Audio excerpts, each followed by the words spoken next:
Okay, like with the domestic garden, if you see someone got landscape architect title, usually they finish the highest university, Right. they got a degree from the university, and they work with open space, on bigger scale. That's why if you're going, for example, from Clifton Downs, for parks like that, you can imagine the garden design probably wasn't involved there. There was landscape architect. Right. But I cannot say the landscape architect don't do the smallest job. Right. But this is the two very significant difference between garden designer and landscape architects. Okay. Most garden designers, in truth, would have their own websites. Oh, yes. And those websites will give you all the information you need for qualifications and the kind of work that they do. Yes. So that's another recommendation. Number one is to ask people around you, have they used a garden designer? What was the work like? The second one is to then look at the website and to get all the details from there about the work. And also you probably get a portfolio and pictures of some of the work they've done as well, which will give you an indication as to what that person is capable of doing. Oh, yes. And for me, website is like business card. Yeah. If I want to buy something from, I'm always going to the website. If I like the website, that's mean, well, probably the product gonna be good also. For me, the website, we provide you all of the information about the designer. But the most important in work like that is always contact with the designer. Yeah. That's why don't afraid to ask about the initial meeting, because if the designer will come to you, you know him already from the website, but after you've got opportunity to meet him in personal, and usually they will come with the big portfolio, right. and we show you the range of work what he finished. For example, no one will afraid to give the contact to the previous customer, which we can tell you how the designer is work. It's the final product is really what they expected. Around us, we've got your portfolios, we've got lots of designs here, all done on graph paper. Also, you've got your big board up there, which is more intricate and more involved. How would you then approach any particular job which you're given to do? Obviously, the first thing you do is go along and have that initial visit. Oh, yes. And this is the very important visit, because I've got opportunity to meet that person. And the most important thing, I can see the garden. Because normally when the people contact with me by phone, I don't know. I don't know. There can be 10 square meters garden. There can be 2 acres. That's why it's really difficult to see really the garden and say anything. That's why on the initial meeting, I'm showing my portfolio, and every designer doing exactly the same. Usually go through with every single project, and sometimes the people will catch up, oh, this is similar garden what I've got. Right. And from that point, the conversation going usually into the costing, because the most important thing is how much the garden was cost to build. Yeah. And it's good to see a sample of works, because usually there, I'm sure you will find similar garden to you. The point being, every good garden designer will go through the same process. Oh, yes, yes. So you would expect a garden designer to do all of this. So they come along, you make your initial visit, and then what? You listen to what they want with their garden? That is very, very long day usually. I'm going, I sit down, grab a cup of coffee or tea. I've got piece of paper and I'm listening. I ask hundreds of questions about what you like, what you dislike, because this is the crucial. I even ask what color you like it, because, well, if you don't like yellow, what the point in the future to put some plants which got yellow leaves? Yeah, quite. And if you will tell me, well, I like, for example, yellow and red, okay, they are very strong color. That will help me in the future step with planting plan. But yeah, on the initial meetings, it's important to ask about wishes, because I try create a vision which will really suit to the client. If they like, this kind of garden, this style, I will follow that rules.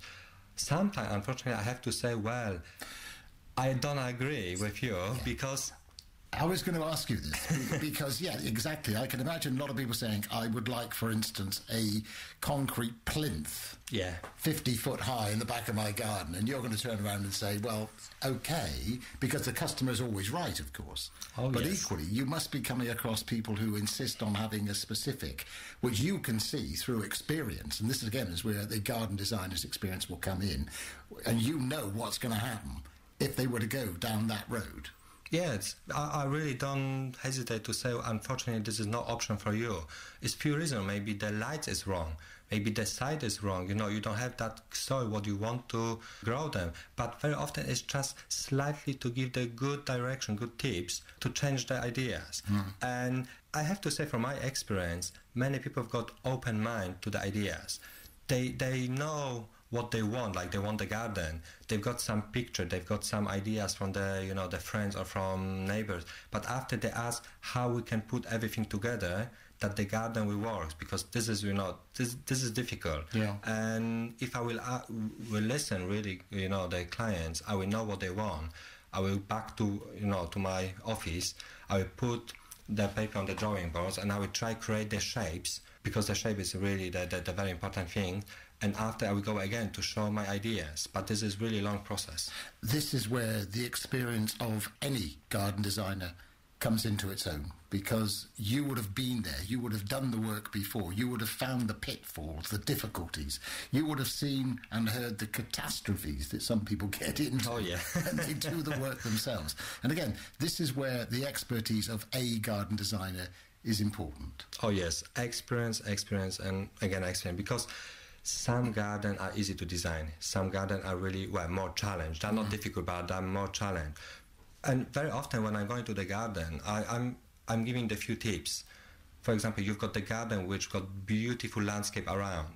Well, why we should close that view? We should, the link that your garden, the design with that surrounded landscape, because it's beautiful to have, that nice area around you. And I've got the quick sketch here just to show you, for example, if this is your garden, you've got beautiful landscape around, it's good to use the same shape to link the garden.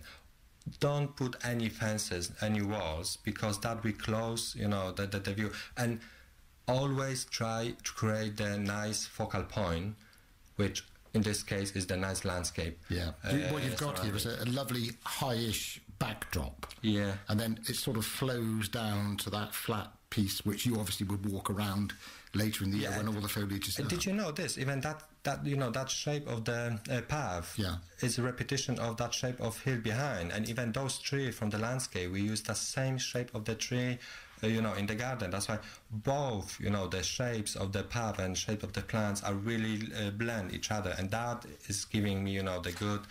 What you and again fellow landscape gardeners are doing here is bringing out the best of what you've got, because I'm looking down on the floor now. These are like works of art. These are beautiful, beautiful, almost paintings, and this is what you've done. This is what you would then, I presume, take along to the client and say, this is what it will look like if you go ahead with the work. Yes, what you can see here is we call this outline plan. This is the final plan which is showing you what is in the garden and where. It's not really detailed yet, because we don't have any plants, any perennials, bulbs or something like that, just because this showing the function of the garden. What is the shape, how the shape is worn.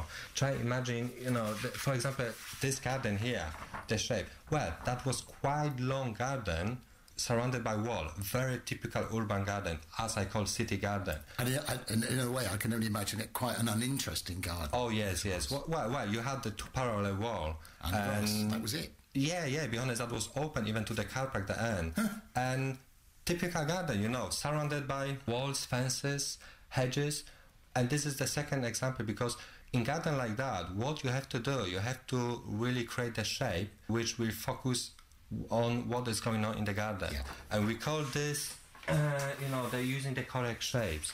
And very common mistake what people got in the garden is they use the wrong shape. They use the one line running from the one point of the garden to the another garden. And what's happened here, my eye, for example, is drawing to the end of the line. In this case, it's the post. Right. And it's not really good focal point. If in the same garden you will use the very strong geometrical shapes like rectangular, circles, or the squares in the formal shape, I'm sure you can see the difference between those two.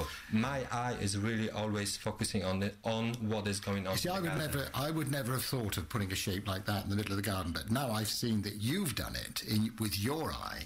I'm thinking to myself, that is quite ingenious, if I might say so. That is, it's just few lines, but in the proper proportion. I know, but it's something I, as a non-design person, and a non-gardener, for instance, I would never think of doing that. But this again proves the point where you and other garden designers come into their own. They're seeing things, you are seeing things that I wouldn't see. Are you able, because the big question a lot of people would say is, okay, the reason I do it myself is because it doesn't cost me anything to do. Having said that, I presume garden designers might say, but the point is you could be throwing good money away because you might be making all the wrong mistakes. Are you able, as a garden designer, to work within a budget if somebody says, I've only got a budget of this? Well, really, how important is it to have a budget? Well, I'm always doing, with the budget. One of my first questions is, what is a budget? Yeah. Because if you will tell me, well, it's X amount, I will know we can afford just for this. Right. If you tell me, there's no limit, well, we can go. But a lot of people would be concerned and worried that, they're given one price and then it escalates. It gets more and more costlier, and they don't want to go down that route. They just want. So once a garden designer, a reputable garden designer, is given a price, would they normally stick to that, or would they negotiate further, perhaps with the? Well, after the initial meeting, every garden designer will give you on the paper the cost. Right. How much the garden will be cost. I can say now, as me, I always stick with the price, right, because I know what is the value of the garden. Exactly. And if you will tell me you got this X amount of money, I will tell you what you can buy it, what is too expensive to buy it, and I always try fix into the budget. In general, rules is the budget can be slight increase, about 20%. Yeah. But you're going to be surprised now, but it's always decision of the owners. Yeah. If they start doing, if they start building this garden, they always want to add some money because they know if they will spend a little bit more for this, exactly, will looks better. And they have the option. Oh yes, it's always, that's why the designer will give you the option where you can cut some money, where you have to spend a little bit more to get that result what you want. Right, okay. I think what we've done, Wojciech, this morning on the programme is just to look at where the expertise of a garden designer comes in. What we're saying is if you want to do the job yourself, do it, by all means. Ask around if you want to get the work and expertise of a garden designer in. Get whoever's got a reputation, because, as you rightly say, recommendation is the best thing that you can go for. Look at the website, read everything through, look at the portfolio which are printed on most of the websites. In fact, I would say the majority of garden designers have everything on a website anyway, which you can look into to find out what their capabilities are. Oh, yes, I agree with you. And at the end of the day, again, if you're working to a budget, if that's all you've got, then that's what you stick to.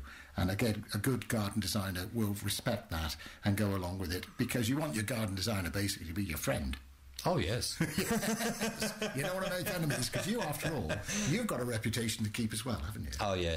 So I think there's a lot of important aspects there. There you go. I think that's covered most of the areas. Just a fascinating insight into the world of garden design. Wojciech, always a pleasure and a joy. Thank you so very much indeed. I'll catch up with you next time. Thank you very much, Trevor. It's always good to see you. Thank you.